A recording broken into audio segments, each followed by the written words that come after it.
Olá, boa noite, graça e paz a todos que já estão aí com a gente. É um motivo de grande alegria estarmos reunidos para mais um culto de ensino da comunidade evangélica Rocha Viva. Você é o nosso convidado e eu queria que os irmãos aí já entrassem. Você entra aí no Facebook, copia o link e sai distribuindo aí no seu WhatsApp, na sua página do Face, no Instagram. Quanto mais gente ouvir a palavra do Senhor, mais o reino de Deus será estabelecido aqui na terra. Então eu queria convidar você a participar. Eu vou conversar com você, dando tempo de mais gente entrar. Tem alguns irmãos que estavam com problema de conexão, mas vai dar tudo certo em nome de Jesus. Como eu falei, é um motivo de grande alegria, né? Da gente pegar e estar neste culto. Nós não estamos presentes na igreja, mas o povo de Deus não para. O povo da Bíblia não para, nós estamos aqui para pregar a palavra de Deus e nós queremos alcançar vidas. Nossa igreja tem feito um grande trabalho nesse período de quarentena.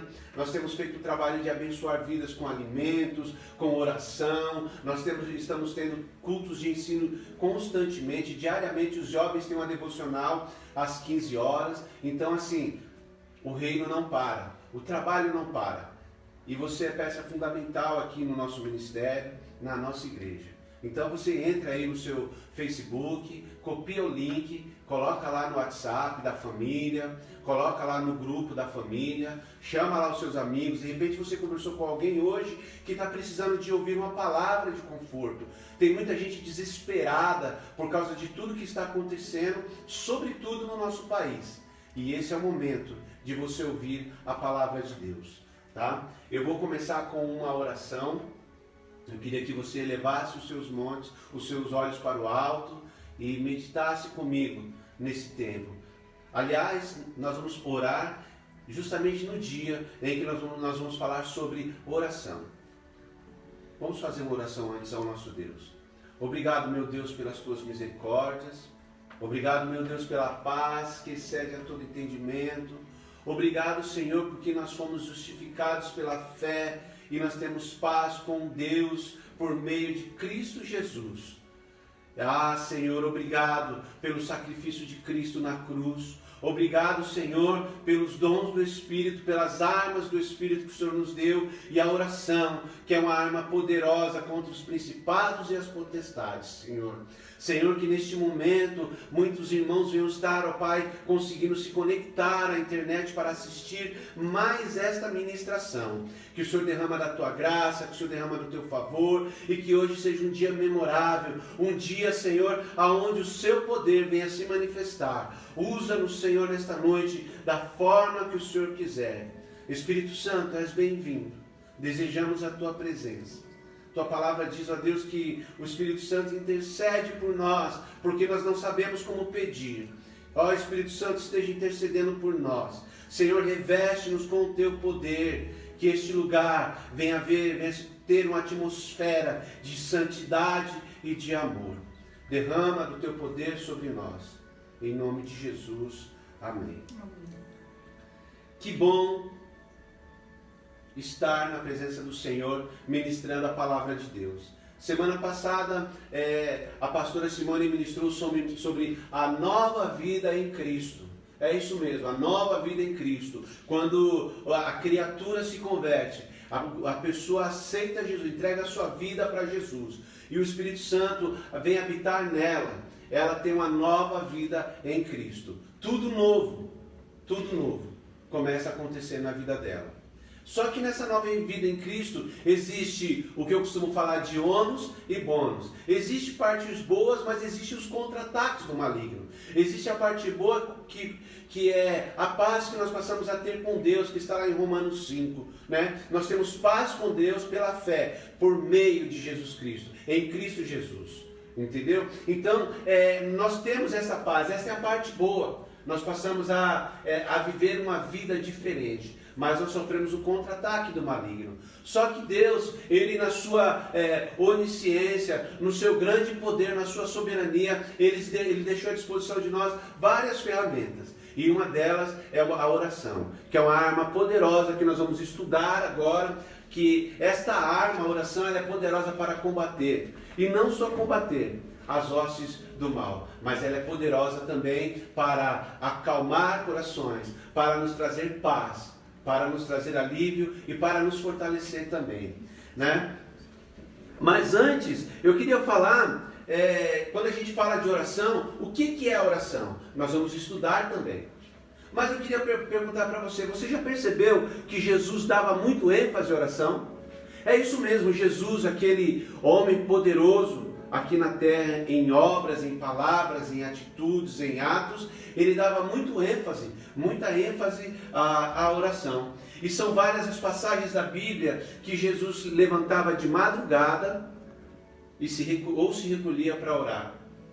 Levantava-se de madrugada. Aqui em Marcos 1,35, a gente lê aqui uma dessas passagens. De manhã bem cedo, quando ainda estava escuro, livro de Marcos, capítulo 1, versículo 35. De manhã bem cedo, quando ainda estava escuro, Jesus se levantou, saiu da cidade, foi para um lugar deserto e ficou ali orando. Simão e seus companheiros procuraram por toda parte, e quando o encontraram, disseram: todos estão procurando o Senhor. Jesus, ele estava orando. É interessante que você comece a ler vários outros versículos. João 17, o próprio livro de Marcos, o livro de Lucas, nos evangelhos está recheado. Os evangelhos estão recheados de versículos falando que Jesus se recolhia para orar. Só que Jesus, ele não se recolhia simplesmente para orar só quando estava com dificuldades. Nós vamos entender isso.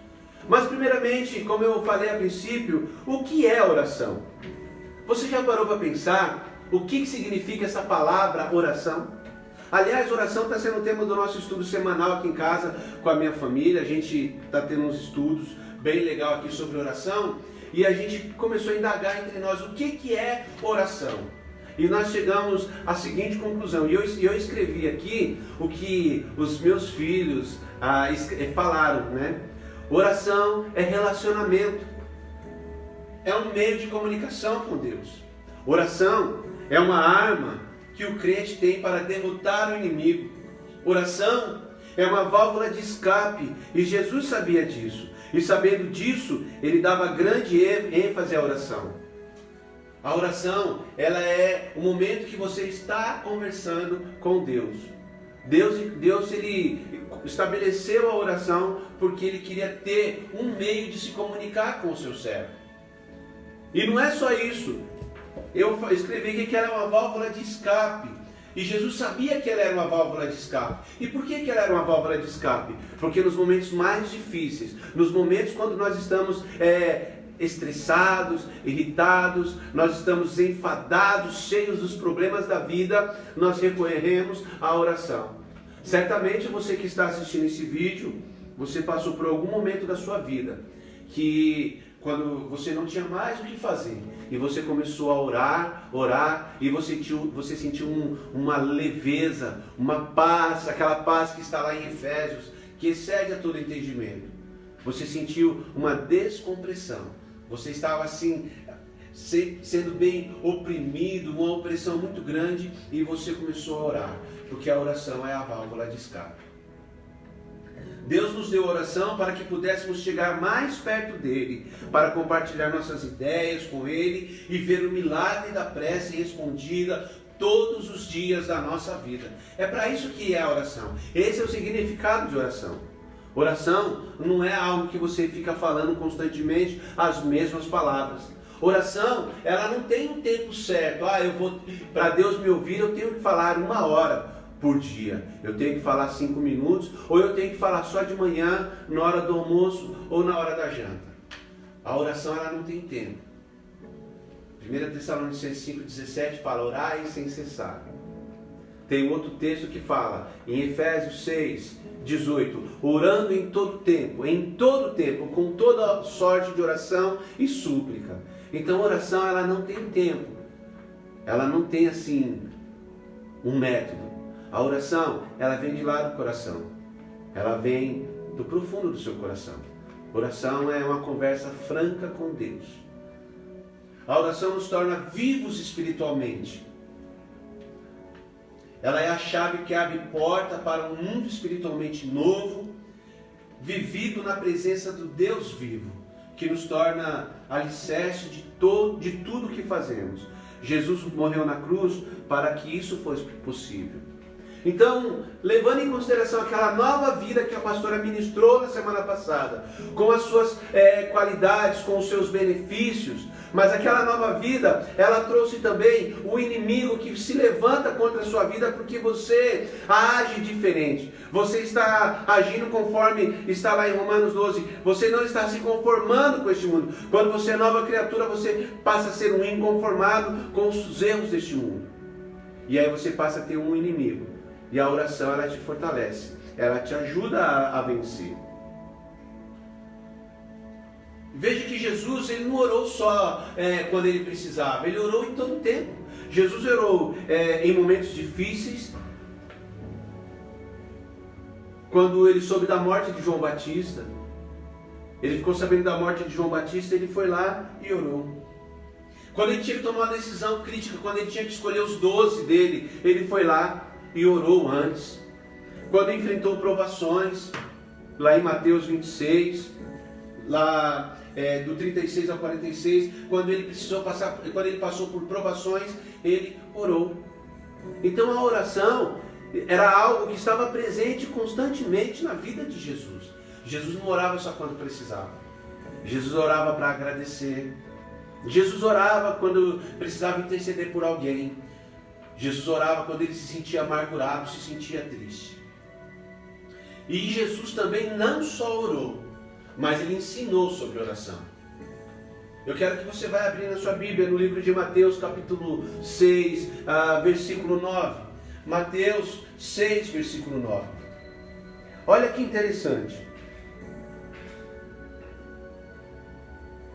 Mateus 6, versículo 9. E de tanto Jesus orar, os discípulos começaram a perceber, eles olhavam para Jesus e falavam: olha, esse homem ele é diferente, por que ele ora tanto? Como eu gostaria de orar? E os discípulos ficaram sem saber o que fazer.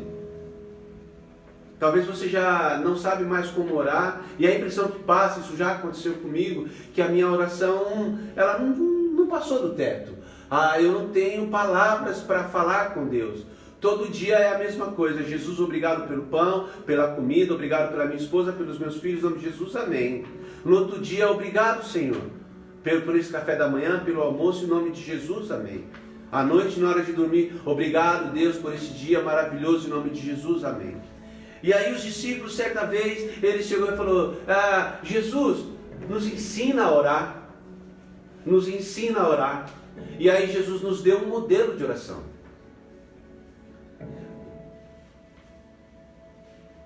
Veja que nos evangelhos descobre-se ter sido esta a única coisa registrada que eles realmente pediram a Jesus, os discípulos. Vamos ler o versículo de Mateus 6, 9. Portanto, orem assim: Pai nosso que estás no céu, que todos reconheçam que o teu nome é santo, venha o teu reino, que a tua vontade seja feita aqui na terra como é feita no céu. Dá-nos hoje o alimento que precisamos, perdoa as nossas ofensas, como também nós perdoamos às pessoas que nos ofendem. E não nos deixes que sejamos tentados, mas livra-nos do mal. Pois teu é o reino, o poder e a glória para sempre. Amém. E aí Jesus fez esse modelo de oração. Os discípulos haviam observado a vida de Jesus, sabiam que a oração para ele era uma parte muito importante dos seus afazeres. Sabiam que Jesus não orava apenas para dar exemplo, ou apenas quando sentia que precisava, mas sim porque isso fazia muita diferença na vida dele. Testemunhavam que ele experimentava essa diferença. E foi por vê-lo orando com tanta frequência que pediram que ele os ensinasse a orar. E aí Jesus ele fez essa oração. Ele falou: você vai orar assim. Eu fico imaginando Jesus naquele dia. Jesus fala assim, olha, eu vou ensinar vocês, sentem aqui. Senta aqui Mateus, senta aqui João, senta aqui Tiago, filho de Alfeu, Tiago, filho de Zebedeu. Senta aqui. Natanael, Judas, Tadeu, até o Iscariote. Senta aqui, eu vou explicar para vocês como que faz a oração. Eu queria estar lá nesse dia. Eu queria estar. Nesta passagem, Jesus nos dá um modelo de oração. Nela nós encontramos a oração completa. E quando você lê o Mateus 6, 9, do 9 ao 14, nós vemos ali o princípio de oração. Ele fala de adoração, consagração, né? Fala de louvor. Tudo, ele começa relacionando-se o homem em relação a Deus. O começo da oração de Mateus 6 é o homem falando na oração dele sobre Deus, exaltando e adorando a Deus. Então toda a oração, Jesus ele quer nos ensinar o seguinte: toda vez que vocês adorarem, vocês se aproximam de Deus em adoração e em louvor, consagrando a nossa vida a Ele. Aqui, quando a gente fala sobre consagração, vamos primeiro no versículo 9. No versículo 9 ele fala de adoração. O versículo 9 ele diz assim: portanto, ore assim, Pai nosso que estás no céu, que todos reconheçam o teu santo nome. Aqui ele começa falando, adorando a Deus. Pai nosso que estás no céu. Em outra versão fala, santificado seja o vosso nome. Depois ele vai para o versículo 10, venha o teu reino, e que a tua vontade seja feita aqui na terra como é feita no céu. Isto é consagração. Quando você começa a orar ao Senhor, você começa consagrando tudo ao Senhor. Ele começa falando, venha o teu reino e seja feita a tua vontade. Quando ele fala, seja feita a tua vontade, ele está falando, eu consagro a minha vida, eu consagro a minha casa, tudo que tenho ao Senhor. Eu consagro a minha vontade. Quando ele fala, seja feita a tua vontade, ele fala, Pai, eu não quero a minha vontade, eu quero a vontade do Senhor na minha vida. Lembra quando Jesus estava no Getsêmani? Ele fez aquela oração, pouco antes dele ser preso, ele começava a orar, e ele fala, Pai, se possível for, passa de mim esse cálice. Entretanto,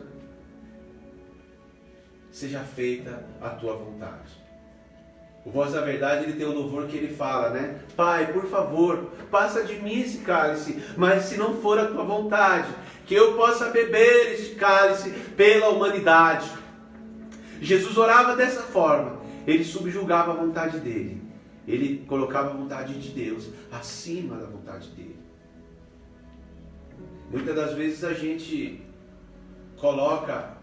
sabe a vontade de Deus, mas a gente quer tanto a nossa vontade que a gente muda a nossa oração.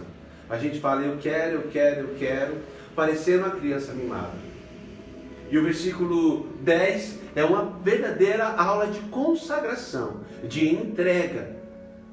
Ele fala, venha o teu reino na minha vida. Quando fala, venha o teu reino na minha vida, é assim, eu não quero viver o meu reino, não quero viver a minha vida, eu quero viver o teu reino. Eu não quero a minha vontade, eu consagro a ti tudo que tenho, tudo que sou. E aí ele segue. A segunda parte da oração é em relação ao homem, o homem falando dele para Deus. E aí a segunda parte ele fala de duas coisas, confissão e petição. Versículo 12, ele fala assim, ele confessa os pecados dele. Ele entrega a vida dele ao Senhor, depois ele confessa, Senhor, perdoa os meus pecados. Toda oração, ela tem que ter confissão de pecados. Senhor, perdoa os meus pecados. Só que Jesus ele dá um tapa na cara dos fariseus, dos hipócritas. Ele não fala assim, só perdoa os meus pecados. Ele fala, perdoai os meus pecados, assim como eu tenho perdoado aquele que me tem ofendido. Já pensou? Pai, perdoa o meu pecado, assim como eu perdoo a minha filha Alice. perdoa o meu pecado, assim como eu perdoo a minha esposa Cleide. Perdoa o meu pecado, assim como eu perdoo o meu amigo, o Edmar, por exemplo. Agora eu quero perguntar para você, como que você tem perdoado o seu próximo? Como que você tem perdoado a sua esposa, o seu filho, o seu pastor, o seu irmão da igreja, o irmão do louvor? Como que você tem perdoado? Porque no versículo dá a entender, versículo 12, que com a medida que você perdoar, você vai ser perdoado. A régua de medir a medida do perdão de Deus para a sua vida, dá a entender pelo versículo, é segundo a medida do seu perdão para com o seu irmão. É um tapa na cara. E Jesus falou isso porque os fariseus naquela época, eles davam muito ênfase a palavras, a teorias, a estudos, mas eles não viviam o que falavam. Então, primeira coisa, confissão de pecado. Perdoa os meus pecados, como eu perdoo aquele que nos tem ofendido. E aí eu quero te dizer uma coisa. É tempo da gente refletir como que nós estamos perdoando as pessoas que nos ofendem. Nesses tempos de polarização política, ideológica, nesses tempos de guerra, como que nós estamos perdoando aqueles que nos magoam, que nos entristecem? Quantos filhos até hoje nem falam com o pai, e aí ele chega lá na igreja: Senhor, perdoa os meus pecados. O Senhor deve olhar para ele e falar igual o mineiro: mesmo?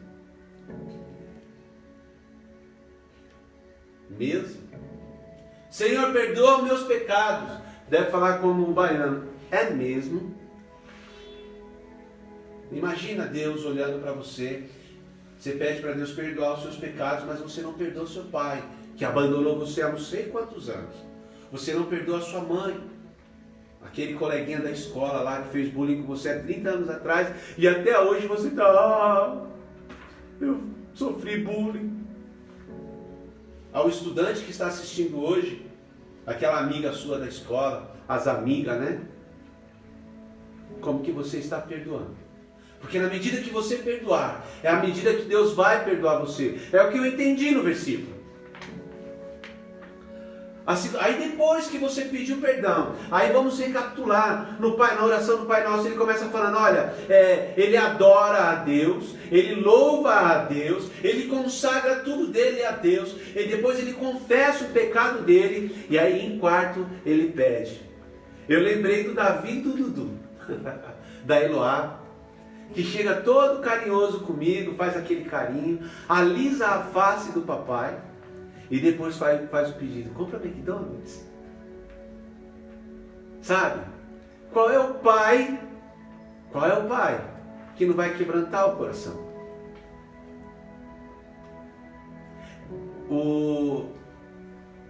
Eu adoro esse versículo, eu amo esse versículo. O Dudu vai falar para mim: pai, adorar, a gente só adora a Deus.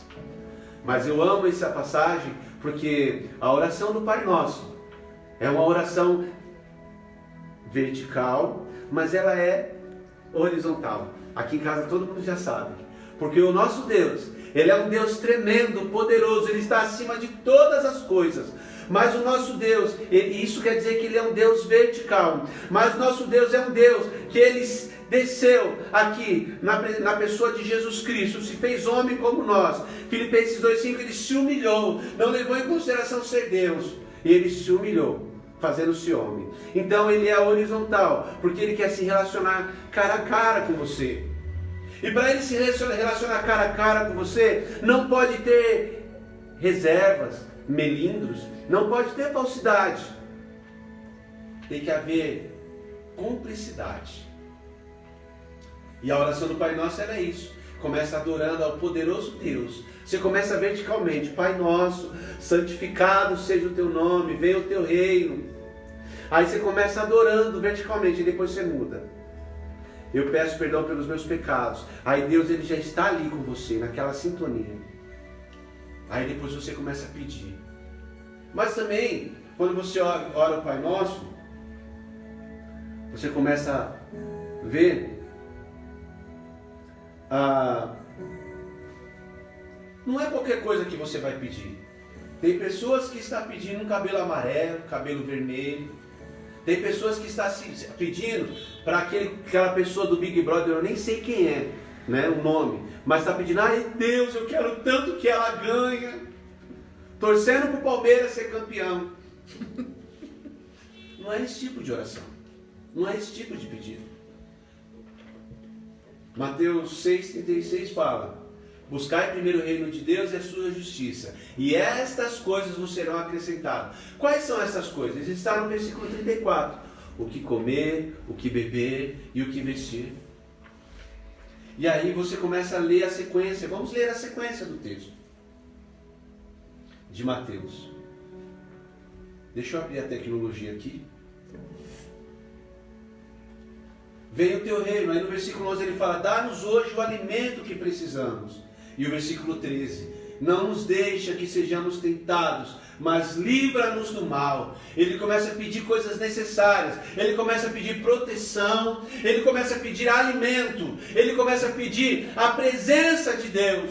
E ele fala: não nos deixa ser tentado. E lá em 1 Coríntios 10, o apóstolo fala: ó, e não veio sobre vós tentação senão humana, e fiel é Deus que não vos deixará tentar acima daquilo que você pode suportar, dando juntamente com a tentação o escape. É isso aqui que ele está pedindo: Senhor, me dá o escape, me dá o escape. Então esses são os pontos principais da oração do Pai Nosso. É a oração de consagração, adoração, louvor, consagração, confissão e petição. Quando Jesus falava para os discípulos, ele estava falando isso: olha, faça isso, adore ao Senhor, realize a face. É literalmente, faça um carinho, consagre sua vida, confesse seus pecados e depois peça aquilo que você está precisando. E o que eu preciso não é necessariamente aquilo que eu quero, ou aquilo que eu quero não é necessariamente aquilo que eu preciso. É por isso que Jesus lá no começo ele fala: olha, venha o teu reino, seja feita a tua vontade, justamente para não fazer o que eu quero, porque muitas das vezes eu não sei o que é melhor para a minha vida. Agora, qual o significado desta oração modelo? Qual o significado desta oração modelo iniciar chamando o nosso Deus de Pai? Você sabe qual que é o significado? A palavra Pai aqui, no original, ela quer dizer Abba. Abba quer dizer papai. Quando Jesus, eu fico emocionado com essa parte, porque antigamente os judeus, eles tinham tanto respeito, olha aqui, ó, tanto respeito pelo nome de Deus, que eles não pronunciavam o nome de Deus. E Jesus, ele veio e quebrou um paradigma, uma cultura, quebrou uma filosofia. E ele começou a falar: olha, você pode chamar Deus de Pai. Não, não, não, Pai não. Você pode chamar Deus de Abba, papai. Literalmente, a palavra Pai aqui em Mateus quer dizer papai. Papai, nosso que estás no céu. E quando ele falou isso, papai, ele queria queria que os discípulos tivessem intimidade com Deus. Certamente Jesus estava incomodado com aquele negócio: Senhor, poderoso, santo Deus, vossa excelência, altíssimo, soberano, onipotente Deus, me dá um trabalho. Não era isso que Deus queria. Não é isso que Jesus quer. Quando ele falou aqui, ó, o significado de ele iniciar essa oração modelo como Pai, ele queria mostrar para os discípulos que eles poderiam ter intimidade, livre acesso, liberdade de falar com Ele. Jesus queria que eles entendessem que eles poderiam ter um relacionamento mais próximo. Jesus queria que nós tivéssemos a mesma confiança, segurança, carinho e o mesmo amor que uma criança tem pelo pai. Aqui em casa eu tenho 5 filhos, tenho uma multidão. Fora o Thor e a Lina. E às vezes quando eu fico chateado por alguma coisa, sempre vem um lá e começa. Fazer aquele carinho, dar um beijo. Pai, como que foi no serviço?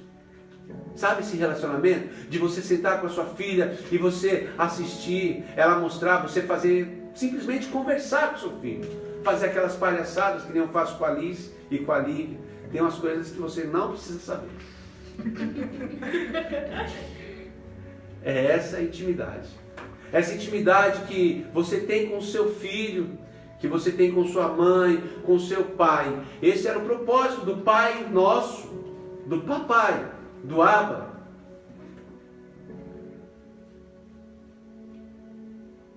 O Pai expressado aqui é isso, Papai. O significado de iniciar com esse nome era Pai, porque antigamente eles usavam sempre Senhor, Senhor, e eles tinham um grande respeito pelo nome de Jesus. Só que quando você ia ver, pelo nome de Deus, só que quando você ia ver as obras dos fariseus, eram obras legalistas, eles não faziam por amor, eles faziam por obrigação, ou porque eles queriam ser vistos. Se você ler o versículo, capítulo 6, os versículos que antecedem a oração do Pai Nosso, você vai ver Jesus falando: olha, quando vocês orarem, fecha lá no quarto, não precisa orar para todo mundo ver. Quando você der esmola, não precisa tirar uma selfie lá para todo mundo ver: ó, eu aqui, ó, estou dando esmola. Porque era assim que os fariseus agiam. Só que quando eles queriam pronunciar o nome de Deus, não podiam. Mas eles podiam pegar e inverter a justiça. Então, esse é o significado do Pai Nosso. E o que você sente quando ouve a palavra Pai? Eu tenho, minhas filhas aqui chamam de papai. É muito gostoso ouvir. Eu tenho um filho aqui de 15 anos que ainda chama de papai. Chama de Abba. Como é que é o nome que vocês falam no inglês? Daddy. Daddy. É Daddy, né? É. Chama Daddy. E aí, Daddy? Fora o outro lá que me chama de idoso. Como é que é o idoso? Boomer. Boomer. Me chama de Boomer. Mas eu sei que é uma forma carinhosa. Minha filha chega: e aí, velhinho? Eu falei: e aí, novinha? Né? A sensação que eu tenho como pai é a sensação de uma satisfação inexplicável. De pertencer. E de ter alguém que pertence a você. Sensação de não estar sozinho. A sensação quando eu ouço as minhas filhas e os meus filhos me chamarem de pai. É a sensação de que tem alguém se preocupando com você. Quando eu ligo para minha esposa, e às vezes eu ligo para ela, não está tudo bem, aí ela já se reúne em oração. E hoje as crianças tudo se reúnem em oração. Nós temos no nosso relógio de oração e nós estamos orando, e eu vejo Davi e o Dudu orando: Senhor, abençoa a empresa lá do papai, que tudo dê certo, orando pelos funcionários, pelos vendedores. É uma sensação de pertencer e que alguém se preocupa com você. Então quando eu falo Pai agora, direcionando ao meu Pai do céu, eu sei que tem alguém lá em cima que está preocupado comigo. Eu quero dizer hoje para você que foi abandonado pelo seu pai, você que foi abandonado pela sua mãe, pelos familiares, quero dizer para você: lá em cima tem alguém que se preocupa com você. E lá em João, a palavra do Senhor diz, João 14, que o Espírito Santo, que Jesus enviaria o Espírito Santo, que Ele nos auxiliaria, que Ele ia ser nosso ajudador, o nosso conselheiro. Eu quero dizer para você também, que Deus Ele está lá, e o Espírito Santo está aí com você. Se você clamar: Espírito Santo, olhe por mim, leve para Deus tudo aquilo que eu preciso, Deus vai ouvir, vai lavar o seu coração, vai tirar a mágoa do seu coração, a tristeza. Eu tenho tantas histórias para contar nessa vida. Todos nós temos nossas crises existenciais, os nossos segredos. E tem algumas coisas que não são legais, mas que o Espírito Santo, aleluias, ele vem e acalma o meu coração. Então, Pai é a sensação de alguém que se preocupa com você. E qual que é o significado deste Pai ser nosso. Ele fala Pai nosso, ele poderia falar assim, papai. Mas ele fala Pai Nosso. Quando ele fala Pai Nosso, ele está querendo dizer o seguinte, olha, eu não sou egoísta. Ele não é só meu pai. Ele é pai do pastor Reinaldo, da pastora Fátima. Ele é pai do Júlio. Ele é pai do Raoni. Ele é pai do Gustavo. Ele é pai da Ingrid. Ele é pai. Ele é seu pai. Ele é meu e seu pai.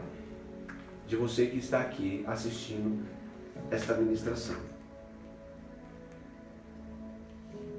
Romanos 5. Como que eu tenho certeza disso? Romanos 5. Sendo, pois, justificados pela fé, por meio da fé, temos paz com Deus, por nosso Senhor Jesus Cristo. Então, o que nos dá essa certeza é a fé em Cristo Jesus, que morreu na cruz por nós, que hoje eu tenho Pai, por adoção. Em Cristo nós nos tornamos filhos, por adoção, e passamos a ter os mesmos benefícios pela cruz, pela cruz, pela cruz, aleluia. Aí, e qual o significado do nosso Pai estar no céu? Por que ele fala agora, Pai nosso que está no céu? Quando ele fala estar no céu, está relacionado diretamente à divindade desse seu Pai. Não é um Pai terreno que pode pisar na bola com você. Eu posso em algum momento falhar com meus filhos, com as minhas filhas, mas este Pai aqui, ele está no céu, que está no céu, ele não vai falhar com você. Jamais, jamais este Pai ele vai falhar. Quando ele fala Pai nosso que está no céu, não estamos falando de qualquer um Pai. Estamos falando com o único Pai, santo e eterno, que nos aceita como filho pela fé em Cristo Jesus. E o que quer dizer santificado seja o teu nome. E como podemos santificar o nome de Deus? Deus é reverenciado acima de todas as coisas. Quando você fala santificado seja o teu nome, eu quero que Deus seja exaltado, diferente de tudo o que eu tenho, que eu possa ter, de tudo, de qualquer relacionamento. Quando eu falo santificado seja o teu nome, eu quero dizer de várias formas. E a principal forma, individualmente falando, eu quero deixar o Senhor Deus, esse Pai maravilhoso, como exclusivo na minha vida. Santo quer dizer separado, ser diferente. Então eu separei este Pai nosso que estás no céu como alguém exclusivo, que tem prioridade na minha vida, para tudo. Lembra lá de Marta e Maria? Marta estava arrumando a casa, Maria resolveu parar tudo para sentar para conversar com Jesus. É mais ou menos desse jeito.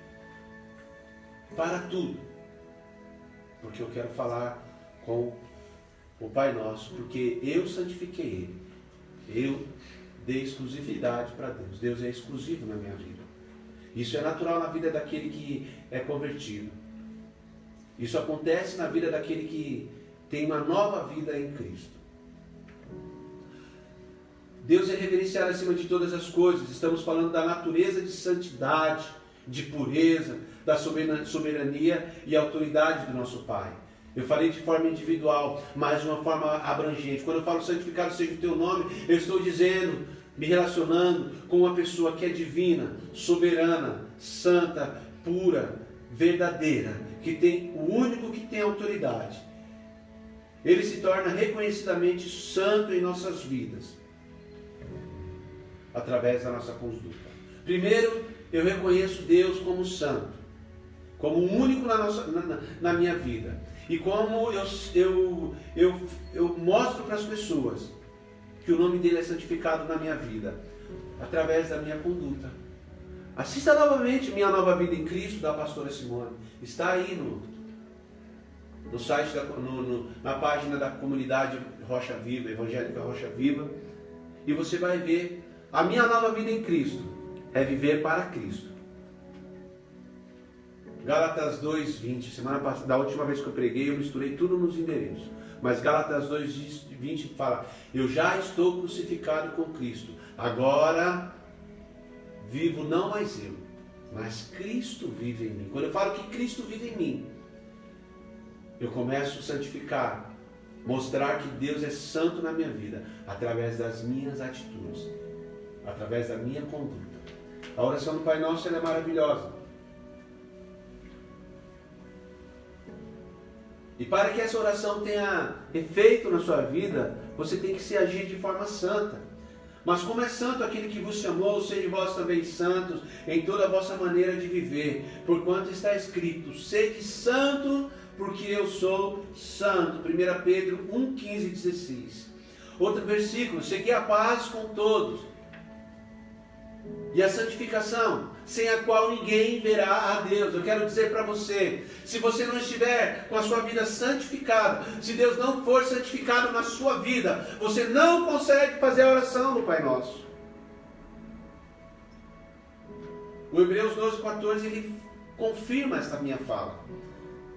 Segui a paz com todos e a santificação, sem a qual ninguém verá a Deus. E aí depois ele continua, o que é o reino de Deus e quais as esferas da nossa vida que o reino de Deus atinge. O reino de Deus é Deus revelando os seus homens. Quando ele fala assim, ó, venha o teu reino.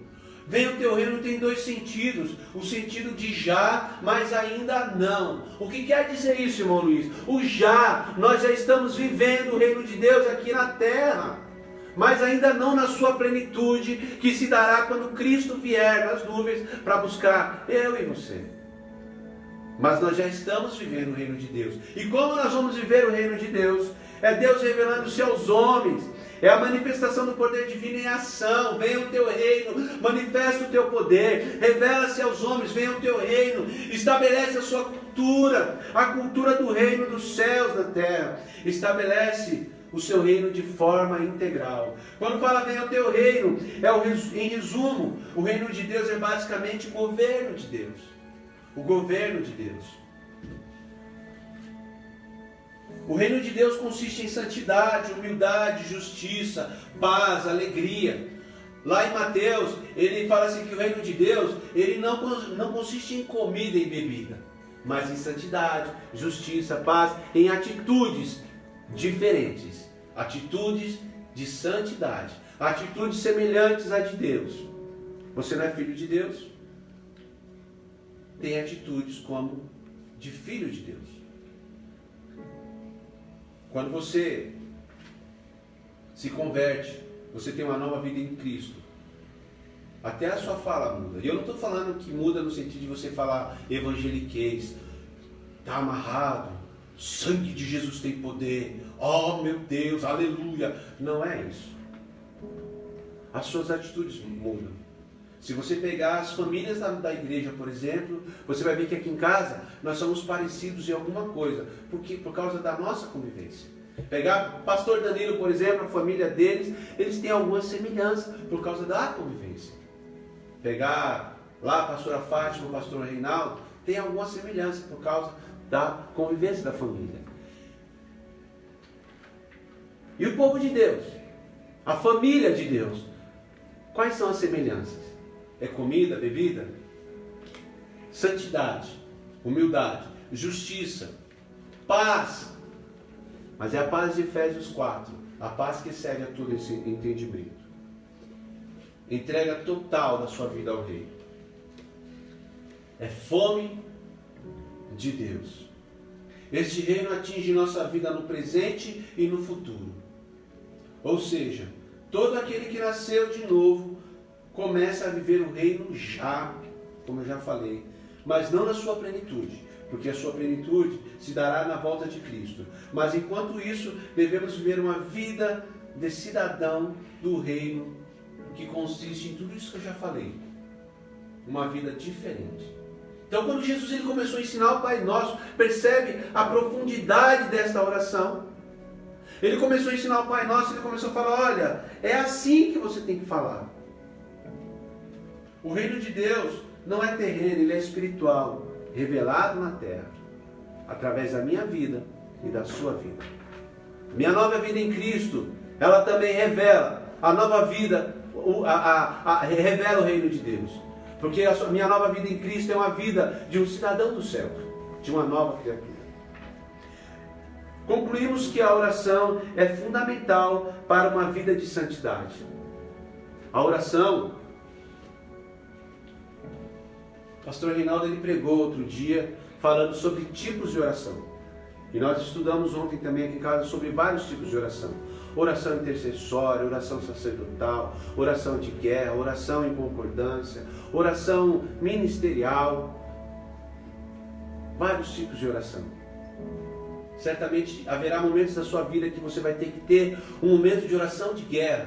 E eu particularmente penso que o momento que nós estamos vivendo hoje é um momento de oração de guerra para combater as hostes espirituais, para expulsar esses demônios, esses principados e essas potestades que têm assolado neste país.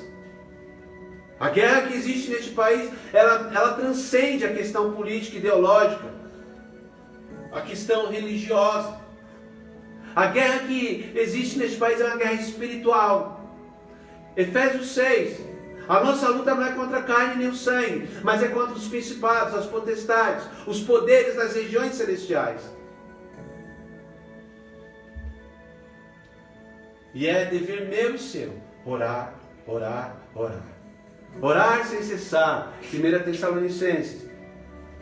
1 Timóteo 2:1 fala que nós temos que orar por todas as pessoas, orar pelas lideranças, por toda a autoridade, por todos aqueles que têm algum cargo, que estão em eminência, para que nós tenhamos uma vida quieta e sossegada. E ao invés de você ficar reclamando pelos cantos, e eu confesso que eu mudei muito, eu nunca fui envolvido nessas coisas, depois eu me envolvi intensamente, e agora eu tenho sido mais sereno, penso mais em antes de escrever alguma coisa, porque eu entendo que eu aprendi que a nossa guerra é espiritual.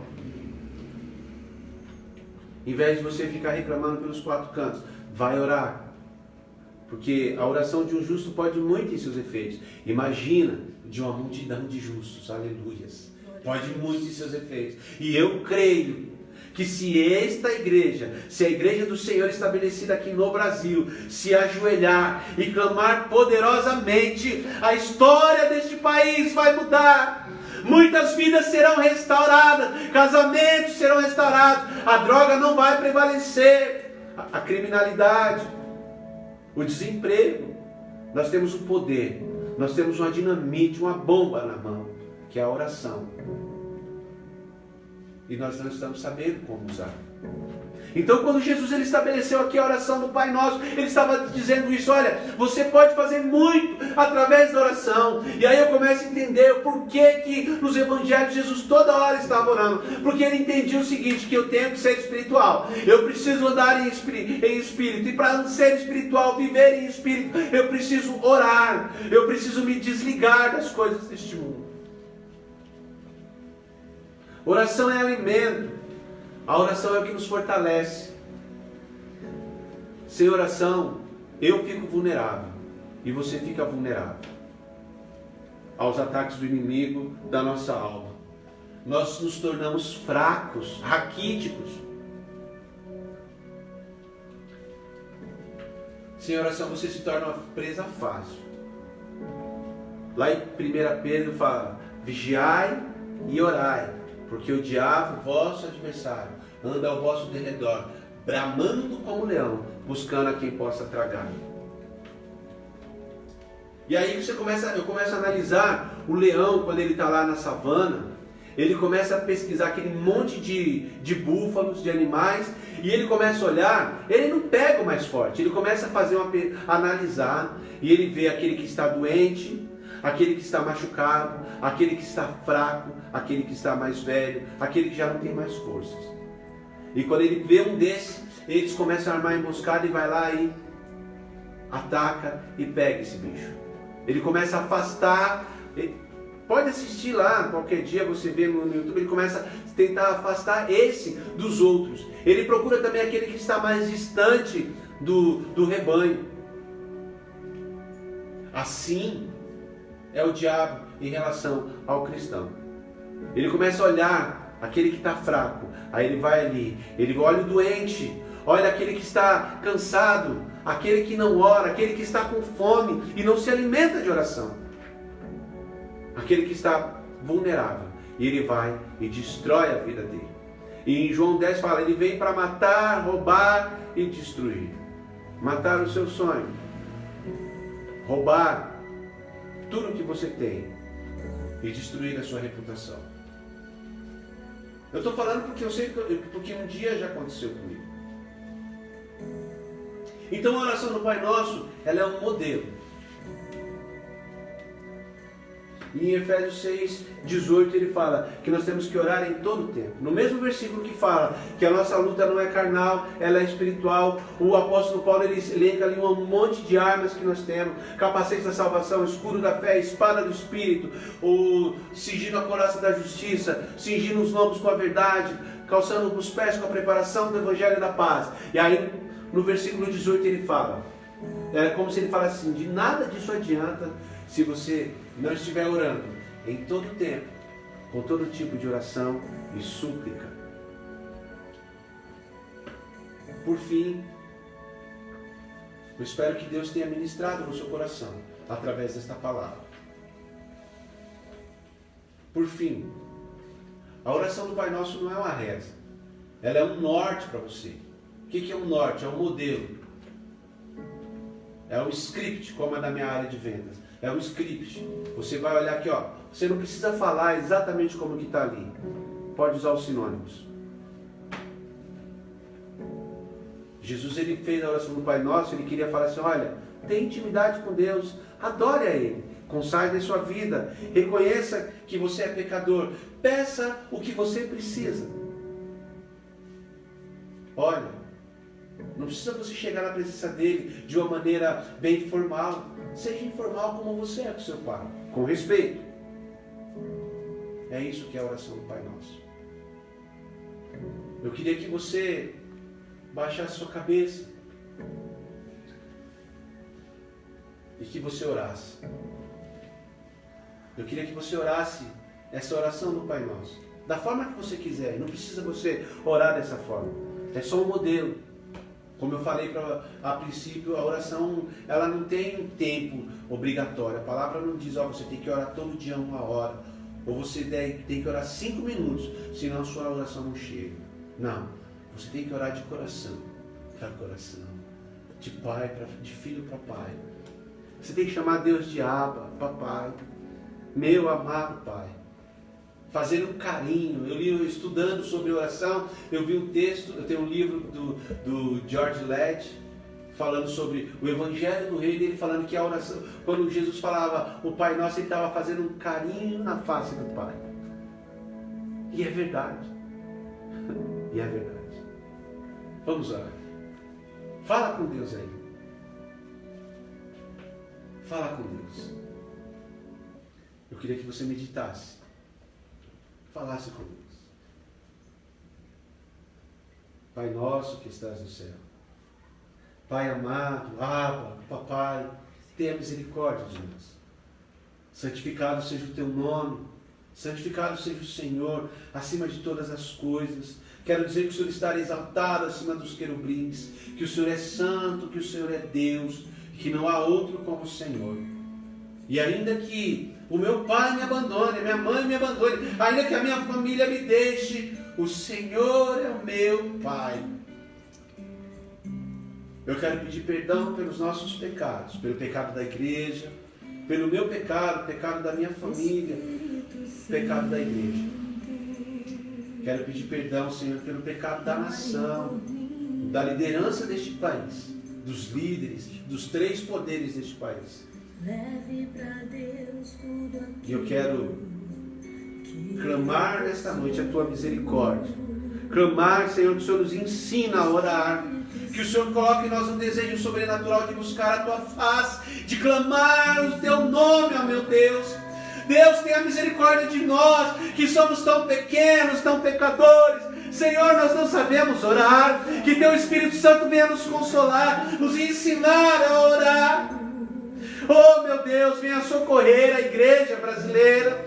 Desperta os incautos, aqueles que estão doentes. O Senhor venha curar. Acorda aqueles que estão dormindo. dormindo, aqueles que estão afastados, traz ao aprisco teu, Senhor. Levanta uma multidão de homens e mulheres, de jovens, adolescentes, crianças, para orar, para clamar. Venha o teu reino. Venha o teu reino de justiça nesse país. Venha o teu reino de paz nesse país. A paz que excede a todo entendimento. Venha o teu reino de amor, de alegria, sem distinção de cor, de raça, de se é rico ou pobre. Venha o teu reino neste país, neste mundo. Estabelece o teu governo, Pai. Nós estamos falando de um governo teocrático, mas nós estamos falando dos valores do reino, da cultura do reino dos céus. Seja bendito o teu nome. Nós clamamos o teu nome. Só Deus sabe a dor que estou sentindo. Meu coração Derrama, Senhor, o teu Espírito está Santo. ferido, mas o meu clamor Derrama o teu Espírito está subindo. Por fim, Senhor, não nos deixa cair em tentação, mas livra-nos do mal. Porque teu é o reino, o poder e a força para todos sempre. Guarda a comunidade evangélica Rocha Viva, os nossos pastores. Guarda, Senhor, cada discípulo que congrega naquela igreja. Obrigado, meu Deus, pela vida do Marcelo. Obrigado, Senhor, porque este irmão já está em casa. Oramos, Senhor, pela vida da Jaqueline. Clamamos, Senhor, que o Senhor venha confortar a vida a família daqueles que partiram, Senhor. A família do pastor Augusto. Oramos, Senhor, por aqueles que estão enfermos, Senhor, por causa dessa pandemia. Senhor, entra com a tua cura. Entra com a tua cura. Acalma os desesperados, Senhor. O Senhor manda dizer para você hoje, na canção do Ademar de Campos, diga para os desesperados, não há nada a temer. Quero dizer para você que não há nada a temer, que poderoso é o teu Salvador. Não sei qual é o seu problema, mas o Senhor está contigo. Não há nada a temer. Não há nada a temer. Seja bendito o teu nome, Pai. Muito obrigado pela tua graça. Muito obrigado pelo teu favor. Em nome de Jesus. Amém. Amém. Glória a Deus. Glória a Deus. Eu queria, antes de encerrar essa oração, esta live, pedir a sua ajuda. Nós estamos fazendo um trabalho assistencial muito bonito ali na comunidade Rocha Viva. Nós estamos recolhendo alimentos, né? e dando alimento para várias pessoas. Então nós estamos recolhendo alimentos, juntando cestas básicas e abençoando várias pessoas. Eu estive lá hoje, conversando com o irmão Marcos, e eu vi todo o trabalho do pessoal ali, né? Vi muitos jovens trabalhando, muito legal, muitas famílias indo lá e pegando a sua cesta básica. Nesse momento, muitas pessoas perderam o emprego, e é nessa hora que você coloca em prática tudo que nós aprendemos com a oração do Pai Nosso. Generosidade é uma característica de uma pessoa que tem uma nova vida em Cristo. Eu queria convidar você a, se o Espírito Santo tocar no seu coração, você levar um alimento. Nós precisamos de arroz, feijão, leite, produtos de limpeza. Venha contribuir. Tenho jovens também. E trazer alimento. Nós temos também a nossa igreja. Queria convidar você a dar o seu dízimo, a dar a sua oferta. Nós temos aí na página da nossa igreja o número das contas do Banco Itaú e Bradesco, que você pode ofertar, se assim o Espírito Santo ministrar no seu coração. A palavra do Senhor diz lá em Coríntios, cada um contribua segundo o propósito do Senhor no seu coração. Aqui não é teologia da prosperidade. Eu só quero dizer para você que a igreja precisa também, nós temos que pagar nossas contas, e eu queria contar com a sua ajuda se você quiser abençoar com o seu dízimo e com a sua oferta, tá? Toda semana nós estamos tendo nossos cultos às quintas-feiras. Quarta-feira tem culto de oração. Toda semana, de segunda a sexta, às 15 horas. 5h30. Às 5h30 da tarde, nós temos a devocional de jovens e adolescentes. Sexta-feira e sábado nós temos a coinonia de jovem, coinonia de adolescente. E todo domingo às 10h30 nós estamos tendo o culto online de adoração ao nosso Deus. E você é o nosso convidado. Você que talvez está assistindo essa live pela primeira vez, Deus te abençoe e seja bem-vindo. Eu quero agradecer a todos, em nome de Jesus, e deixar a bênção apostólica. Se Deus é por nós, quem será contra nós? Glória ao Pai, glória ao Filho, glória ao Espírito Santo de Deus,